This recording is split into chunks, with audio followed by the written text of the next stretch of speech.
kita lebih memilih satu produk lain dibandingkan produk lainnya padahal fungsinya sama? Kayak misalnya, kenapa kita lebih pilih Aqua dibandingkan air mineral lainnya? Ataupun kita merasa iPhone itu lebih berkelas dibandingkan brand handphone lainnya. Dan jawabannya adalah brand. Di video kali ini, aku akan bahas secara mendalam mengenai apa itu brand, bagaimana brand menciptakan nilai, dan mengapa brand menjadi kunci sukses bisnis di era sekarang.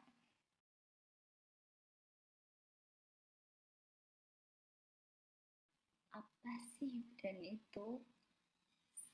Sebenarnya definisi brand tidak sesederhana logo ataupun nama produk. Brand adalah kumpulan asosiasi mental yang dimiliki konsumen yang menciptakan nilai tambah terhadap produk ataupun layanan. Brand bukanlah sesuatu yang langsung lahir, meskipun secara hukum brand dapat terdaftar pada hari peluncuran. Brand yang kuat dibangun secara bertahap melalui waktu, pengalaman, dan interaksi. Contohnya seperti Nike, bukan hanya sekedar tentang sepatu, tetapi tentang semangat just do it, tentang keberanian, tentang percaya diri, dan gaya hidup aktif.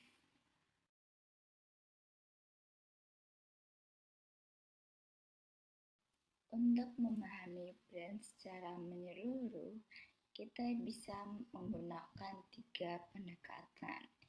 Yang pertama adalah pendekatan konsumen atau customer base.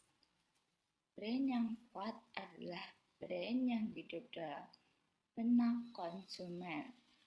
Konsumen bukan hanya membeli produk, tetapi juga makna, emosi, dan kepercayaan yang dibangun brand. Contohnya seperti Apple. Mereka menciptakan komunitas bukan sekedar membuat teknologi. Yang kedua adalah pendekatan finansial atau financial base.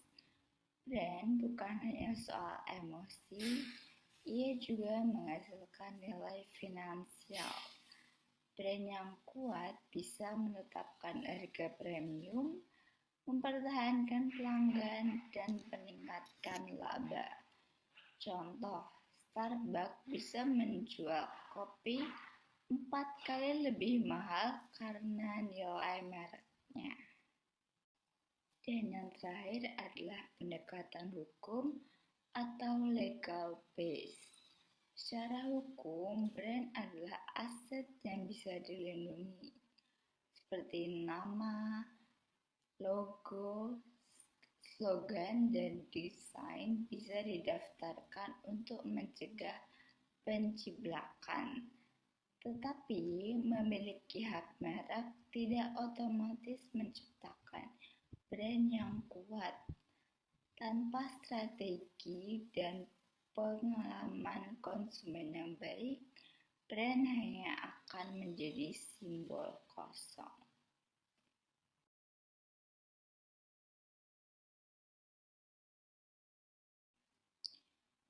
Kemudian ada brand equity. Apa sih brand equity itu? Brand equity adalah kekuatan merek dalam menciptakan nilai. Nilai-nilai tersebut bisa berbentuk kesadaran atau awareness. Seberapa banyak orang yang mengenal brand? Kemudian ada asosiasi merek atau brand association. Apa saja yang dikaitkan dengan brand? Lalu ada persepsi kualitas, apakah brand tersebut termasuk unggul atau tidak.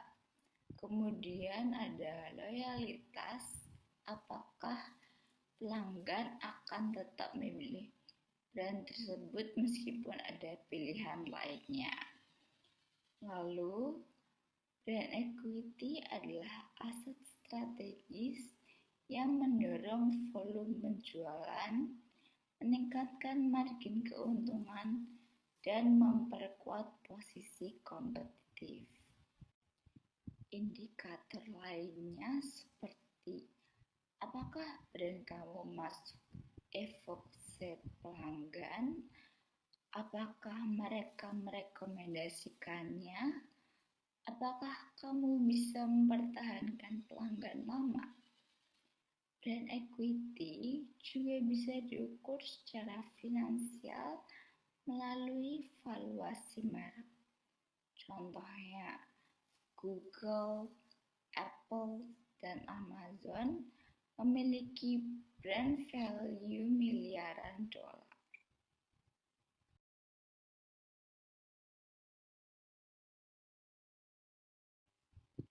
Peran brand bagi konsumen. Dari sisi konsumen, brand memiliki banyak manfaat, antara lain mengurangi resiko. Konsumen cenderung membeli brand yang familiar untuk menghindari kekecewaan. Misalnya, kamu lebih memilih membeli sabun Lifebuoy dibandingkan merek tak dikenal. Lalu, memberi jaminan kualitas. Brand adalah tanda keandalan. Ketika kita beli IKEA, kita percaya pada kualitas desain dan daya tahan produk. Lalu ada mencerminkan identitas sosial. Brand bisa menjadi ekspresi gaya hidup. Dengan mengenakan Zara, memakai iPhone, dan minum kopi di Starbucks adalah bentuk pencitraan. Yang terakhir, mempermudah keputusan. Di tengah ratusan pilihan, brand menjadi shortcut mental. Kita tidak perlu memilih semua produk, cukup pilih brand yang kita percayai.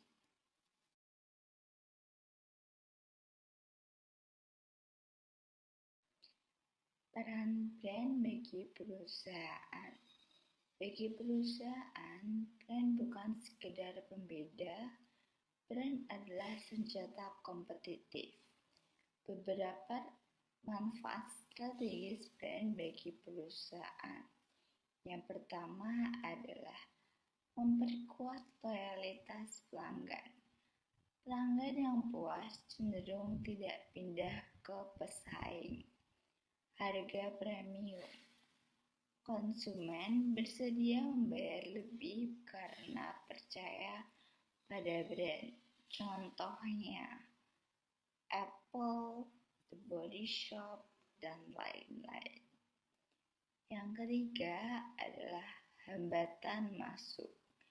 Brand yang dominan menciptakan penghalang bagi pendatang baru. Yang keempat adalah ekspansi pasar. Brand yang kuat bisa digunakan untuk brand extension dan co-branding.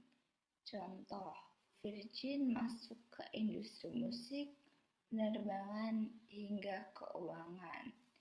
Dan yang terakhir, mengurangi biaya pemasaran. Brand yang sudah dikenal lebih mudah diterima oleh pasar baru.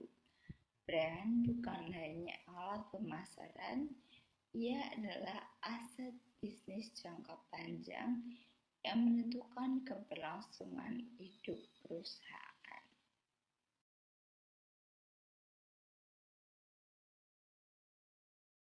Bagaimana sih cara membangun brand yang kuat? Berikut langkah-langkah pentingnya. Yang pertama, definisikan positioning yang jelas. Yang pertama, apa yang membedakan brand kamu, lalu siapa target pasar kamu. Dan yang kedua, ciptakan brand identity yang konsisten. Mulai dari logo, warna, tone komunikasi, hingga cara berbicara di media sosial. Lalu, berikan pengalaman yang konsisten. Brand bukan hanya apa yang dikatakan, tapi juga apa yang dirasakan oleh konsumen. Yang keempat adalah bangun kepercayaan. Tepati janji brand kamu. Jika kamu menjanjikan kualitas yang premium, pastikan produk dan layanannya mencerminkannya. Lalu, manfaatkan storytelling. Cerita membangkitkan koneksi emosional. Ceritakan asal brand kamu, nilai-nilai yang dipegang, dan misi yang ingin diperjuangkan. Dan yang terakhir adalah kelola brand secara aktif. Mulai dari pantau reputasi, kumpulkan feedback, dan cepat beradaptasi dengan tren. Kesimpulan dari materi hari ini adalah brand bukan hanya sekedar identitas visual, melainkan representasi dari janji, kualitas, emosi, dan hubungan dengan konsumen. Brand yang kuat mampu meningkatkan loyalitas, membedakan diri dari pesaing, dan fondasi pertumbuhan bisnis jangka panjang.